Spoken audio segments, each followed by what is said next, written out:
single-handedly destroying a foreign intelligence operation against the United States, because he revealed where everybody was and who everybody was and who all the spies were. Wow. And then after those 3 years, he took those notes that he had compiled, and that turned into the book Red Horizons. And the little secret, it's public, so it's not often stated, but he ended up marrying a CIA agent, and so who helped with his defection. So that's such a cute story, though. That is, and I got to talk to her, and she told me she felt sorry for him because he's in this safe house, and guys would come over from like 9 to 5, play tennis with him, stuff like that, and then he was very lonely in the evenings. And she said, and I watched him, and I realized he was lonely, and started talking, found out they both liked art and music, so they went out to a museum, and they went to so I'm talking to her after he died, so she's like 90s. This was a few years ago, and having this 90-year-old woman tell the story of falling in love with her late husband was just very, very touching. Would you be okay if we went into a little more detail about how, like, the recruitment of Arafat? What was the goal with that? Just a little bit more history on that, if you have any.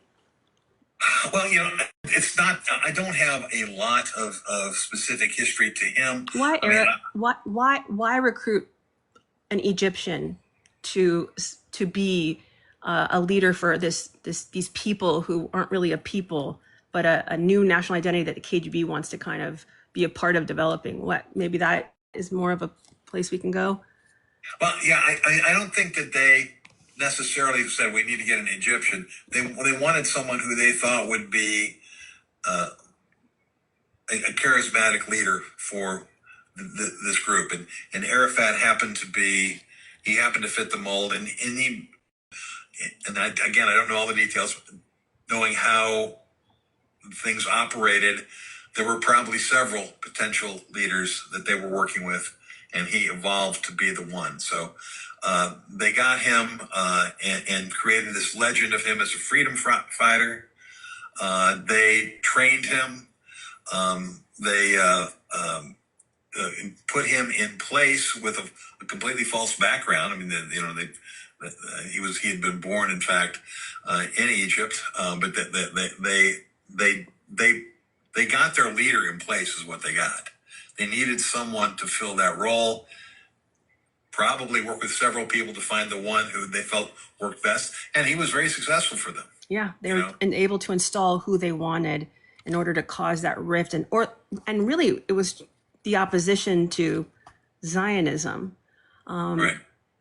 And the book talks a lot about how the Protocols of Zion propaganda book, that was a plagiarized, kind of made up thing based on some other book about Napoleon and Machiavellian kind of ideology, I think, if I remember correctly. So it was this opposition to Zionism. Why are people so afraid of the self-determination of the Jewish people in their ancestral homeland? What is it, or at least in this realm?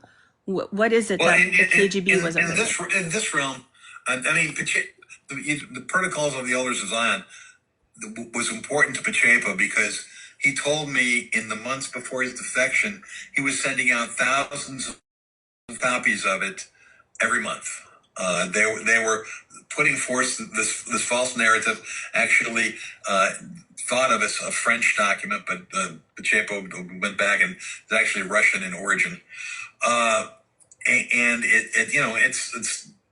it's the notes of a horrible meeting where the leaders of the Jewish world are talking about drinking the blood of children and all kinds of stuff. I've never actually read it, so I say that. That's what I've read. It's all just lies like that. It's all just blood libel, yes. Stuff like that. But it's so much so that I was writing a review of an article, a review of a book for a journal at Purdue University, and I forget the name of the journal, but it was this guy who was talking about studying anti-Semitism across the Middle East, and he said he would go into houses and say, "Have you ever heard of this Protocols of the Elders of Zion?" He said, in house after house after house, people say, "Well, yes, I have a copy of it right here," and they turn around and they pull it off the shelf because the Kremlin, the Soviets, the the intelligence people that Pacheco worked with were just sending these copies out, developing this culture, cultivating and stirring up the pot, fomenting the anti-Semitism. I mean, you can't deny there was some anti-Semitism already existed, but really trying to create it into a situation of violence. And they did that. And then, once it's out there, it can also go out of control. That's the other side of the coin here. That's a great point. Once you create the terrorists, you don't control the terrorists anymore.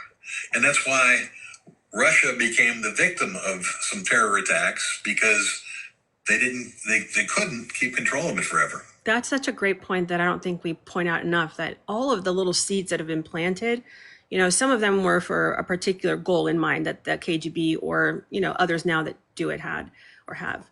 And sometimes you can't control where it goes and what it turns into. And it can blossom into something that is literally celebrates the unaliving of people. Sorry, I have to use that word for TikTok. I can't say MURDER. What do you want to tell people who haven't read the book, why they should? It's available on Amazon. That's what I want to tell them. Yeah, no, I tell them all the time. It's on Amazon. It's on Audible. You can get it. Yeah. But what is it what do you want to tell people? Why is this book a necessary book to be read? Well, I do think that it's an important book. It's more important than I realized that it was as I was working on it. So Pacheco and I, got together, first made contact in 2009, and carried on a long email exchange for a long time. It was interesting because he told me at one point, he said that it was his only chance to speak as Pacheco. Mm-hmm. I only knew him for a long time. I only knew him as Pacheco. Again, I called him Mike, but I didn't know his secret identity. I used to joke, I know Superman, but I don't know Clark Kent. Right. But he gave him the chance to speak as Superman, as Pacheco. So I was communicating with Pacheco, and he was teaching me, and we're having these email exchanges, and a lot of it was built upon my work on Pope Pius XII. Mm-hmm. But then we morphed into a lot of other things. And at that time, the word disinformation, which everybody's familiar with today, really was not in use. True. And when you typed it, in Word, when you typed it on your word processing program, it would autocorrect to misinformation because that word was known, but disinformation was not used. It was if you heard the word disinformation, here I would email one another and say, hey, they said this on the news last night. Somebody used the word disinformation. It was that unusual. It was one of the first books, and people don't remember this, but when this came out, Putin was considered a good guy. He was a Christian. He was a good guy. It was one of the first books highly critical of him, pointing out that he was an intelligence officer who had built the first ever government of intelligence officers. That's essentially what he had done, and pointing out how dangerous it was for the world, what was going on. Yeah.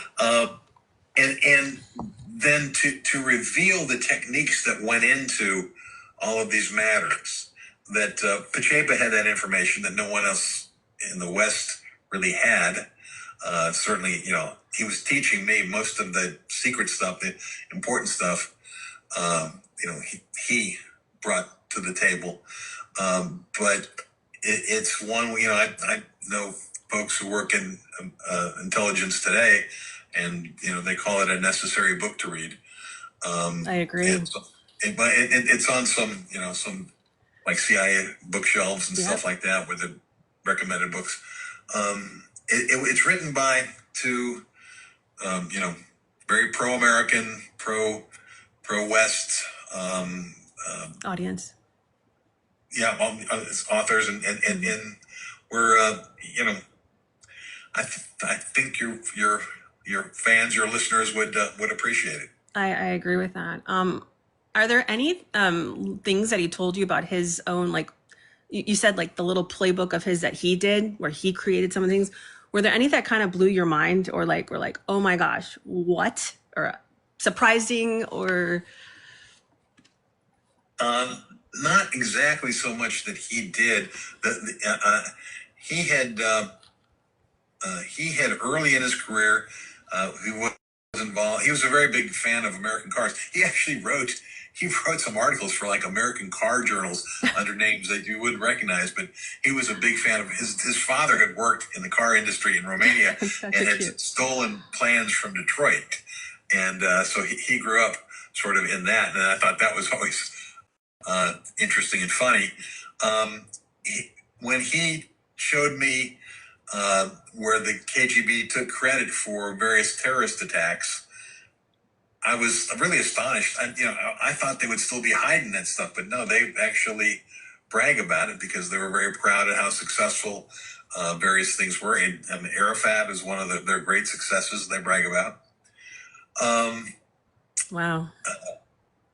the if people want if people have HBO Max, there's a show called Spy Master, Mm-hmm. which pretty much blatantly ripped off his story without informing us or telling us or anything.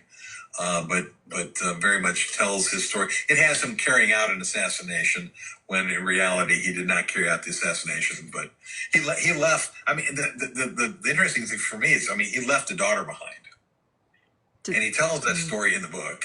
Yeah. Deciding to leave Dana behind because to stay would have meant to become an assassin. Right.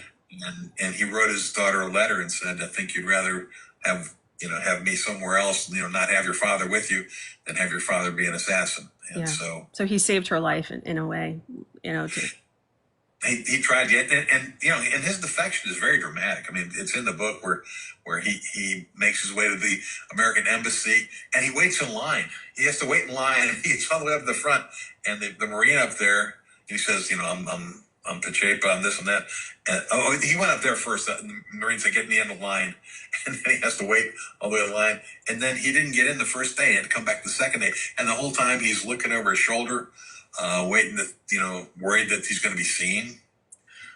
So there's some exciting stories like that too. I mean, it takes boldness and a lot of courage to do something like that, and then to speak about it, right? To find someone like yourself to speak about it and to out how these manuals and playbooks and ideas that were created for a very distinct purpose, to demoralize, as you said, and destabilize, and to kind of wedge America's power against, where they wanted power or footprints, like in the MENA region.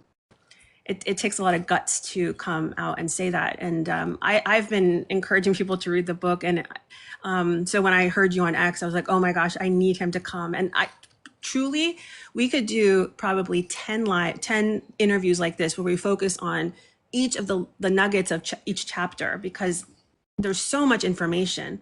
But I hope people, oh, can I show the book? Yes, the book, you guys, on my background, if I make myself smaller, that's the book. By the way, I've been showing your book the entire time where my screen is. Yep, there's the book. There you go, right in front of your face. If you just put it a little bit closer to your face, it will show. Yeah, so, yeah, just a little closer. Yep, no, there we go.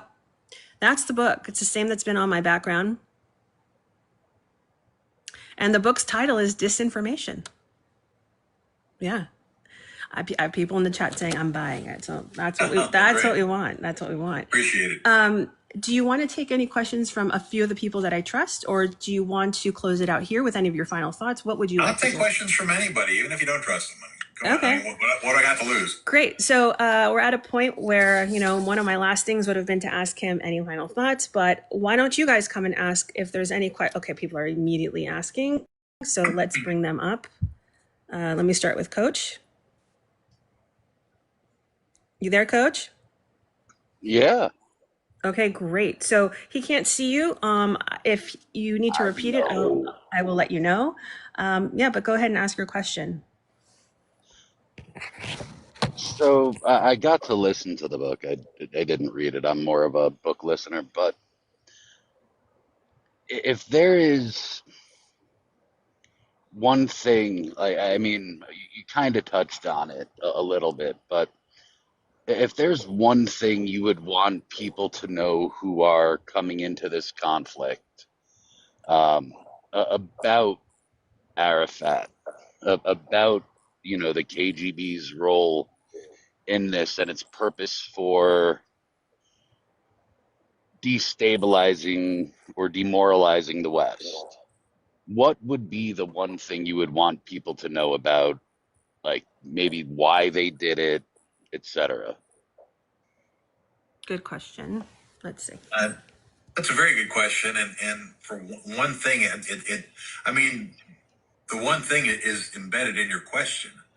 I mean, the one thing is that this was a Soviet operation. This is not an organic rising up of Yes. Palestinian people who Listen. sent what happened to them in 1948 or whatever. This was cultivated, created, and developed. Thank you, Coach. If I could ask a follow-up, I was just gonna say, do you have a follow-up to that? Go ahead. I don't know how much, because it was a very short part of the book. Again, I listened to it, so I don't know how many chapters per se it went through. But as far as the why, like why did they? Because at the time, the Israel was sort of in this weird place where it could have gone communist, it could have gone,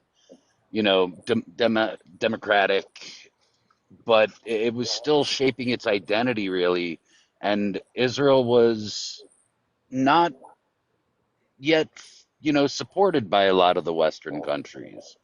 Why choose this country, this thing, to reach whatever that end goal is, Oh, yeah. demoralize the West? I understand your question, and I got you. If he doesn't, I know how to re-ask it if it needs to be shorter. Well, I understand the question. If you've got a great answer, I have an answer but we talk about it all the time. I think they want to hear from you. Okay, I mean, my answer, and I'm not sure it's the best or greatest answer. My answer tends to be that it was a dual attack against the United States and Israel, sort of two in one. We had a target. Remember, for disinformation, there's got to be a nugget of truth. You've got to be able to build it around something that people can believe in. And that is kind of in a macro way there with the situation in the Middle East there. So to bring that in, they were able to create a believable story, manufacturing a leader, Arafat, who really wasn't from there. And they did pretty well in hiding their fingerprints in the matter. So I think part of it was a story they thought they could sell that would harm not only Israel, but the United States and more broadly the West, I suppose. Yeah, there's one of the interesting dynamics. Coach, I'm going to drop you so I can bring somebody else up. Yep. But I do want to answer this question just a little bit. There was a lot going on that Russia wanted a footprint in the MENA. So they either wanted a port, they wanted to be able to have some sort of, power. And I do believe that Israel, being a democracy, choosing that, eventually, right, to be a democracy, to be allied with the US, which came in that late 70s period. I think Russia already had, kind of saw the writing on the wall when Israel was born. And so it was an opportunity to create a wedge and potentially keep Israel away from creating allyship with the US. And I say that because we know that the Soviets were in the Egyptians' ears already, doing whisper campaigns and propaganda campaigns for this, even the 67 war. They're literally the reason why, kind of popped off because they were whispering to Nasser. And Nasser was already so anti-Semitic and already maintained, like the books that you were talking about, like the Protocol book being in every house. They had that book. They had Schmittler's book in their home. Like this was something that, they prided themselves on, the destruction of Israel and the Jewish people. So I think there was an allyship, in that with people like Nasser and the Soviets and others in the region, like Haj Amin al-Husseini, and like everyone that came after him, Rashid Khalidi's uncle, who was part of the Arab the Arab Supreme Council or Muslim Council at the time. So I think they were all kind of looking for, well, Russia was looking for power in the MENA, and they wanted to be first versus the U.S. finding an ally with that power somewhere. But it ended up biting them in the ass, because while the region is still very highly anti-Semitic for a myriad of reasons beyond just KGB propaganda or the installation of Arafat and other leaders, Israel has become a global powerhouse. So, they chose the wrong horse to get behind, is my take. All right, we have someone else here. Living Waters, gonna bring you up, and go ahead and ask Ron your question. Hey, thanks for having me up here. Okay, so this hits really close to home. I'm born in Romania. My parents fought in the Romanian Revolution that brought down communism from a really small town called Kujir, where the weapons were made. So it was a secret town there. So my question is twofold. What motivated him and gave him the courage to defect? And did he, in the background, have any hands in orchestrating the Romanian Revolution at all? Thank you, Living Waters. Thank you. Yeah, no, I'm happy to talk about that. The motivation for him, there are a few motivations. First of all, he was a secret Christian, a secret Catholic, in which he wasn't allowed to be as a communist leader, obviously. So there was that. There was an infatuation he had about the United States since he was a young boy, when his dad worked with Detroit cars. He became very disillusioned with the leadership of really Ceausescu primarily, but leadership in general across communist nations. He talked about watching Ceausescu at the Rose Garden with Jimmy Carter, and Jimmy Carter is lavishing praise on Ceausescu as this noble new face of communism, communists we can do business with, someone we can trade with. And Pachepa there's two things going on. Number one, I did a really good job because I persuaded the president of the United States that this empty suit, I was referred to Ceausescu as an empty suit. Yeah. This empty suit is really something when he's done. On the other hand, there's sort of like, oh my goodness, what have I done here? The president of the United States thinks that he's this is very disconcerting. People should be able to see through this kind of stuff. So he was not happy with where he was. He realized he'd had a hand in fomenting anti-Semitism, in discrediting a pope, in directing American attention towards the CIA when they were looking for an assassination of John F. Kennedy.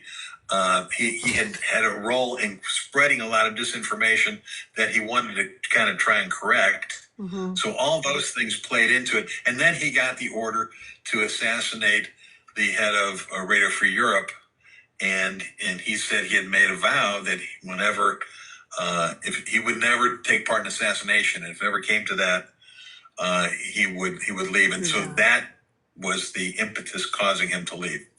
Now, his role with the downfall of Ceausescu was this. After 3 years of debriefing, he wanted to publish the book, which became Red Horizons. Jimmy Carter would not allow him to publish it. However, when Reagan came into office, Reagan gave him the go-ahead to publish it. Reagan came to call that book his Bible for dealing with dictators. The book was translated into 28 different languages. It was secretly published in Romania, smuggled around. It was read on Radio Free Europe, I mentioned earlier. When Pacheco would refer to the trial that the Ceausescu's got, it was sort of a one-day thing, and the day after Christmas, they were deposed and executed. But there was something of a hearing that took place. Mm-hmm. The prosecutor from the hearing later said that the allegations came virtually word for word from Pacheco's book, Red Horizons. And it was, I think, a significant driver of the unrest that developed in Romania, because it did get passed around. And I heard stories. I talked to a more recent head of Radio Free Europe who was in Romania at the time. And he told me, Pacheco was not on the line. I'm just talking to this guy by myself. He said he was at an event one time. Ceausescu's out on a balcony, kind of like, you guys picture Mussolini standing on a balcony in front of a crowd. And he starts leading the chant of Ceausescu. And then the workers who were out there held up their banners or whatever, shielded their faces so they could not be identified, and began shouting, Pacheco freedom, Pacheco freedom, Pacheco freedom. So the people had gotten the story from the book Red Horizons and having it read over Radio Free Europe. And that very much drove the ultimate downfall of the Ceausescus. Thank you for answering that. Is there anyone else that would like to come up and ask a question, maybe one or two, and then we can just wrap up? Would that be okay with you? Or one? Or Sure. do you want to? Okay. Anyone else would like to come up and ask questions about PLO, Arafat? Is that you though, Golda? I just want to make sure because I just want to make sure. Sorry, I'm just looking through my requests. Yeah, that's what I thought. Let me, Golda, can you go ahead and block that person? But get their account information. I do have one. We'll do Patrick, and then we'll close up. Go ahead, Patrick. Once you get your, he's got the loading bubbles of, there you go. Hi, Patrick. Hi. Go ahead and ask your question. Thank you for having this beautiful informational life. Yeah, absolutely. I'm someone that believes that we have to stop debating them about history and start investigating instead. So be an investigator instead of a debater. How can we follow the money trail of all these podcasters who seem to push one narrative, and they're all getting funded by foreign money? So do you have like a recommendation or suggestion on how we can do that? Great question. Thank you, Patrick. Yeah, that's a great question. There are, I suppose, I'm trying to think if there's a licensing situation, but I suppose most podcasters don't have a licensing situation. And they're not subject to freedom of information requests. So I don't know if you can get it from that side, but can we get it from the other sides? Can we identify the entities that we're suspicious of providing and funding these kind of things and see where they spend their money? I think that's where you're going to have to look to. You're going to have to identify what entities do we believe. Now, there are going to be some that are underground. If the Chinese Communist Party, you're never going to get that. But if there are American organizations, foundations that the reason and why I'm asking this, I'm German, and we have a broadcast fee that we have to pay every year in Germany. And we have state channels that have production firms in Gaza. And it happened to be that one of the production firm called CDF was funded by German tax-paying money, and there were Hamas operatives within that channel. So I truly believe we have to stop debating and start investigating, and this is being funded with my tax-paying money. Terrorists are directly funded with my tax-paying money. Thank you very much. Yeah, Thank you, Patrick. Great question. Thank you for the encouragement. That may be easier to do in other nations than it would be in the United States, but I completely support the effort to do that. And maybe foreign nations would be easier to find out. And some of the groups that are doing this funding may be coming from foreign nations where that's possible. United States, with the First Amendment and privacy rights, it's going to be hard to look at podcasters but possible to look maybe at foundations. I mean, we see Al Jazeera as an example, and a lot of their the branches that come out of Al Jazeera being shut down, even in countries that are Arab or Muslim countries. So if Right. they're shutting them down, there might be a reason, and I think people need to listen to that, that extra information that they're getting to kind of be discerning. Like, maybe that's not an outlet that I should pay attention to. Why are they tied to the Muslim Brotherhood? How is Qatar influencing those types of things? Before you go, are there any last kind of nuggets that you wanted to share with the crowd? And of course, we want them to purchase the book Disinformation. They can find it on Amazon. They can find it on Audible. They can find it actually even like Apple has their own Audibles. So all kinds of network, Google Play. So is there any other, but aside from that, is there anything else you want to give the audience tonight about what maybe we talked about, something that stands out to you? Final thoughts. Well, just one of my favorite little anecdotes with Pachepa. He and his wife and I and my wife were having lunch one day, and he made reference to he's written a manuscript. I have the manuscript. I plan to do a book about him, but respecting his wife's, who lives under their identity still. So I wait until that was no longer important. But he was saying, remember the manuscript I gave you? And I said, and he said, I sent it to you. And I said, yeah, I'm not sure I know where it is. He said, you said you liked it. Well, I said, well, I'm sure I did. And I said, I'm not sure where it is. He turned to my wife and goes, kill him. And there was just a certain chill in it that you think, this is a guy who might have actually given it. Yeah, he says he didn't.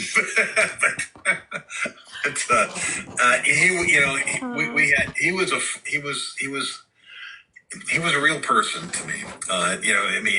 There was a time when he got worried that he would be brought in front of the International Criminal Court, and he called me up and wanted me to come see him at his house, and I was going to be, and I live nowhere near him, and I was going to be close by in 2 weeks, and I said I'll come when I'm close by. And he said, no, you got to come sooner, and that was going to be affordable, and then I said, well, a week from now, and he wanted me there the next day, and he was at that moment, he was the elderly man who was worried about himself and his family, and he needed me there. He needed someone there promising to be his lawyer if he needed a lawyer, but being someone he needed to talk to. And it was just, there was a certain realness about that, because living under a false identity, he told me there were 5 people who knew who he was, and I was one of them at that point in time. And